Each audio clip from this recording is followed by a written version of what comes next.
दोस्तों artificial intelligence का use अब हर जगह किया जा रहा है, यहां तक कि अब पेंटिंग के अंदर भी आर्टिफिशियल इंटेलिजेंस का यूज किया जाने लगेगा। दरअसल एक रोबोट तैयार किया गया है जिसका नाम है आइडा, जो कि दुनिया का सबसे पहला एआई बेस्ड रोबोट है, जो कि आर्टिस्ट टाइप का रोबोट है, पेंटिंग वेंटिंग बना सकता है। ये करीबन एक पेंटिंग बनाने में 5 घंटे लेगा और हर पेंटिंग पिछली पेंटिंग से अलग होगी। वो डिपेंड करेगा कि अगर किसी को पिछली वाली ही पेंटिंग दोबारा से चाहिए तो उसके लिए अलग से तैयार कर सकता है, लेकिन हर पेंटिंग इसकी यूनिक बनाएगी इसकी एआई, जो कि इसकी डिसीजन मेकिंग में हेल्प करेगी और इसी के साथ साथ यूनिक डिज़ाइन इसके अंदर भरती रहेगी और इसकी वजह से इसके पास में एक बहुत बड़ी कलेक्शन होगी नए नए क्रिएटिव आइडियाज़ की। दोस्तों साउथ कोरिया के अंदर सैमसंग गैलेक्सी S22 सीरीज़ का क्या हाल हुआ है आपको बड़े अच्छी तरीके से मालूम होगा। वहाँ पर इसके ऊपर एक क्लास एक्शन लॉसूट लगा हुआ है, क्योंकि ये अपने आप को मोस्ट पावरफुल स्मार्टफोन करके बता रहे थे, लेकिन इसके बाद में मालूम चला इन्होंने अपनी परफॉर्मेंस को 46% तक स्लो कर रखा है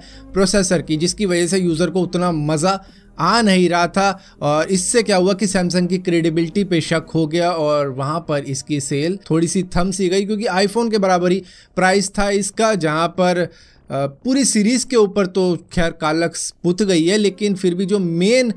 कल्प्रेट है वो है S22, तो वहाँ पर उसका प्राइस करीबन 67,000 रुपये के आसपास था, जो कि अब सैमसंग आधे में बेच रहा है, करीबन 34,000 का उन्होंने कर दिया है कि भाई अब सस्ता कर दिया, अब तो ले लो। अब भी नहीं लोगे क्या? ठीक है गलती हो गई, खरीद लो थोड़ा सा, चलो मैं कह रहा हूँ यहाँ प्राइस कर लो, हम ले लेंगे। दोस्तों अभी कुछ ही दिनों पहले आपने जाना था कि साइंटिस्ट ने कुछ इस तरीके का एक्सपेरिमेंट किया चूहों के ऊपर, जिससे कि उनका लाइफ स्पैन करीबन 24% तक बढ़ा है और इंसानों का भी इससे बढ़ाया जा सकता है। लेकिन अब यूनिवर्सिटी ऑफ कैम्ब्रिज के रिसर्चर्स ने एक एंटी एजिंग रिसर्च की है, जिसके अंदर वो इंसानों की स्किन क्वालिटी को यंग बना सकते हैं। इसके अंदर स्टेम सेल टेक्नोलॉजी का यूज़ किया जाएगा, जिसमें आपके सेल को सबसे पहले रीप्रोग्राम किया जाएगा और उसके बाद में उसको इंजेक्ट करने के बाद में आपके सेल हो जाएंगे दोबारा से यंग, और यंग होने के बाद में आपकी स्किन क्वालिटी भी यंग जैसी ही दिखने लगेगी। हालांकि अभी भी अर्ली स्टेज में है, इस टाइप के कई सारे एक्सपेरिमेंट अलग अलग जगहों पर चल भी रहे हैं, सो इसको एक्सपेक्ट नहीं किया जा सकता कि हाँ भाई अभी कुछ ही सालों बाद आ जाएगा, तो वेट करना पड़ेगा। मतलब साइंटिस्ट लगे हुए हैं अर्ली स्टेज में, ये करो वेट सलमान भाई। दोस्तों ब्लू ओरिजिन स्पेसएक्स के जो रॉकेट बूस्टर होते हैं वो रीयूजेबल भी होते हैं, जो कि एक बार सैटेलाइट को स्पेस में पहुंचाने के बाद में जब धरती पर गिर रहे होते हैं तो वो वर्टिकल लैंडिंग कर सकते हैं। लेकिन यहाँ पर रॉकेट लैब कुछ अलग ही तरीके की चीज़ें कर रहा है, जहाँ पर उनके जो बूस्टर नीचे आ रहे होंगे वो तो पैराशूट के ज़रिए ही लैंडिंग कर रहे होंगे, सॉफ्ट लैंडिंग जिसे बोलते हैं, उस तरीके की लैंडिंग करवाने की कोशिश करते हैं। लेकिन अब इन्होंने अपनी टेक्निक को थोड़ा और इम्प्रूव किया है। यहाँ पर जिस तरीके से हम पतंग कैच करते थे उसी तरीके से ये हेलीकॉप्टर घुमाएंगे हवा में, जिससे कि हेलीकॉप्टर उसको